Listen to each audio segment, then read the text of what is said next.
2 மாதத்தில் தமிழ்நாட்டின் முதலமைச்சராக பொறுப்பேற்றிருக்கின்ற நம் கூட்டணியின் தலைவர் முன்னாள் முதலமைச்சர் மரியாதைக்குரிய திரு எடப்பாடி பழனிசாமி அவர்களே, மேடையில் இருக்கின்ற அனைத்து கூட்டணி கட்சி தலைவர்களை வணங்கி, இன்னும் 2 மாதத்தில் நாங்கள் எல்லோரும் ஒன்று சேர்ந்து தமிழ்நாட்டில் ஆட்சி மாற்றத்தை கொண்டு வருவோம் என்று வீர முழக்கத்துடன் வருகை தந்திருக்கின்ற லட்சோப லட்ச நம் கூட்டணி கட்சியின் நிர்வாகிகளே, தொண்டர்களே, ஊடக நண்பர்களே, உங்கள் அனைவருக்கும் என்னுடைய பணிவான வணக்கங்கள்.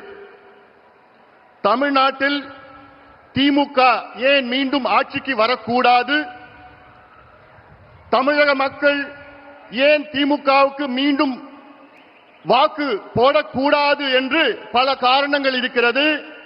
அதில் மிக முக்கிய காரணம், தமிழ்நாட்டிலே கடந்த 5 ஆண்டு காலத்தில் 8752 கொலைகள் நடந்திருக்கிறது.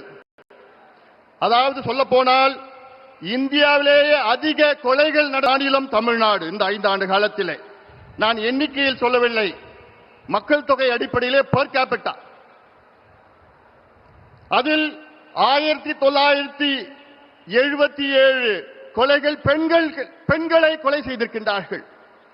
அதில் 361 குழந்தைகளை கொலை செய்திருக்கிறார்கள். அதில் 38 பெண் குழந்தைகளை கொடூரமான முறையிலே பாலியல் வன்கொடுமை செய்து கொலை செய்திருக்கின்றார்கள். எப்படிப்பட்ட தமிழகம் என்று, எந்த நிலைக்கு இருக்கிறது என்று தமிழக மக்கள் எண்ணி பார்க்க வேண்டும். இதற்கெல்லாம் காரணம் முதலமைச்சர் ஸ்டாலின் அவர்கள். திமுக அரசு தமிழ்நாட்டிலே மதுவை விற்கவில்லை, மதுவை திணித்துக் கொண்டிருக்கின்றார்கள். இந்தியாவிலேயே அதிக மது விற்கின்ற மாநிலம் தமிழ்நாடு, பெர் கேபிட்டா கன்சம்ஷன். இந்தியாவிலேயே மதுவால் அதிக சாலை விபத்துக்கள் நடக்கின்ற மாநிலம் தமிழ்நாடு.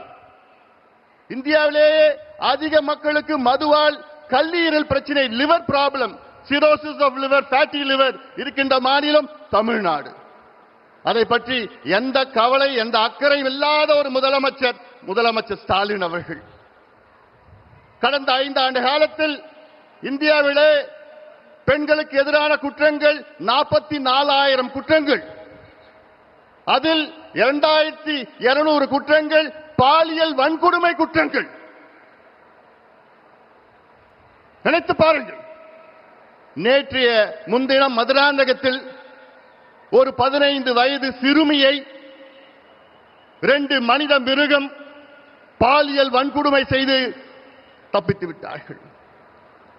4 வாரத்திற்கு முன்பு கிருஷ்ணகிரி மாவட்டத்தில் 2.5 வயது 2.5 year old child, 2.5 வயது குழந்தையை ஒரு மிருகம், அவன் திமுகவின் இளைஞர் சங்க பொறுப்பாளர் என்று சொல்கிறார்கள், பாலியல் வன்கொடுமை செய்து கொலை செய்திருக்கின்றார்.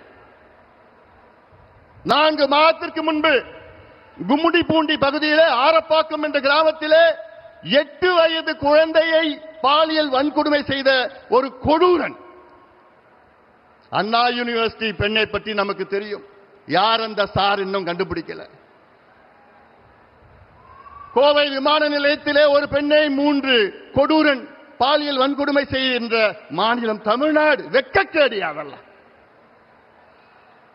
தமிழ்நாடு வெட்கக்கேடு. அதற்காகத்தான் நான் சொல்கின்றேன்.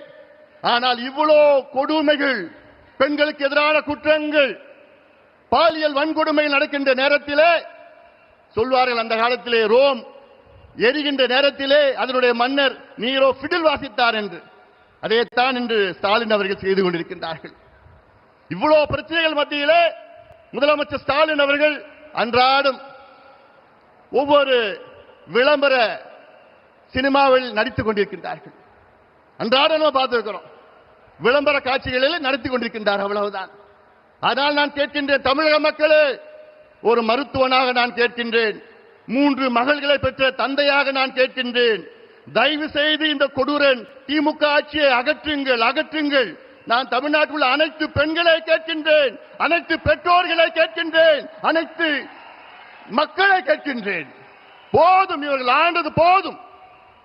நாசப்படுத்திக் கொண்டிருக்கின்றார்கள். ஒரு பக்கம் மது, மறுபக்கம் போதைப் பொருட்கள், ட்ரக்ஸ், நார்கோட்டிக்ஸ். கடந்த 5 ஆண்டு காலத்தில் மட்டும் தமிழ்நாட்டில் 22 லட்சம் கிலோ கஞ்சா வணிகம் செய்யப்பட்டிருக்கிறது. 22 லட்சம் கிலோ. அது மட்டுமல்ல, கஞ்சாவை போன்ற இன்னும் கொடூரமான மோசமான போதைப் பொருட்கள், காக்கேன், ஹெரோயின், அபின், எல்எஸ்டி, மித்தைலாம்பெட்டமைன், ஃபென்டனைல் போன்ற மேற்கத்திய நாடில் விற்கின்ற அத்துணை போதைப் பொருட்களும் தமிழ்நாட்டில் நகரங்கள் மட்டுமல்ல கிராமத்திலே விற்றுக் கொண்டிருக்கின்றார்கள். வெட்கக்கேடியாகலாம். இவர்கள் மீண்டும் ஆட்சிக்கு வந்தால் தமிழ்நாடு முடிந்துவிடும். இந்த தலைமுறை இருக்காது. அந்த ஆதங்கத்தில் தான் நான் சொல்கின்றேன், தமிழக மக்களே, ஒரு ஆட்சி மாற்றத்தை கொண்டு வாருங்கள். ஒரு பக்கம் கொலைகள், மற்றொரு பக்கம் தற்கொலைகள். தமிழ்நாட்டில் 5 ஆண்டு காலத்தில் விவசாய பெருமக்கள் நமக்கு சோறு போடுகின்ற கடவுள் 3280 விவசாயிகள் தற்கொலை செய்திருக்கின்றார்கள்.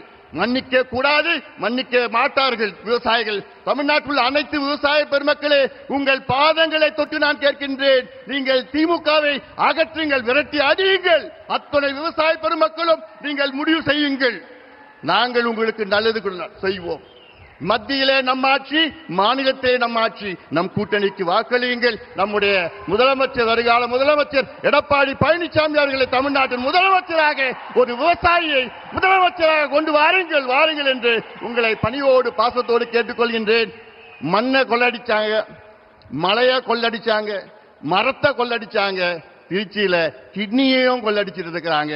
இந்த திமுகவை நீங்க மன்னிக்க கூடாது. தமிழக மக்களே, தயவு செய்து நான் கேட்கின்றேன், இந்த கொடூரமான மக்களுக்கு எதிரான, பெண்களுக்கு எதிரான, குழந்தைகளுக்கு எதிரான இந்த மோசமான கஞ்சா ஆட்சி, சாராய ஆட்சி, ஊழல் ஆட்சியை, திமுக ஆட்சியை அகற்றுங்கள், அகற்றுங்கள், அகற்றுங்கள். எங்கள் கூட்டணிக்கு வெற்றியை கொடுங்கள், வாய்ப்பை கொடுங்கள் என்று உங்களை பணியோடு பாசத்தோடு கேட்டுக்கொண்டு நன்றியோடு அமர்கின்றேன். வணக்கம்.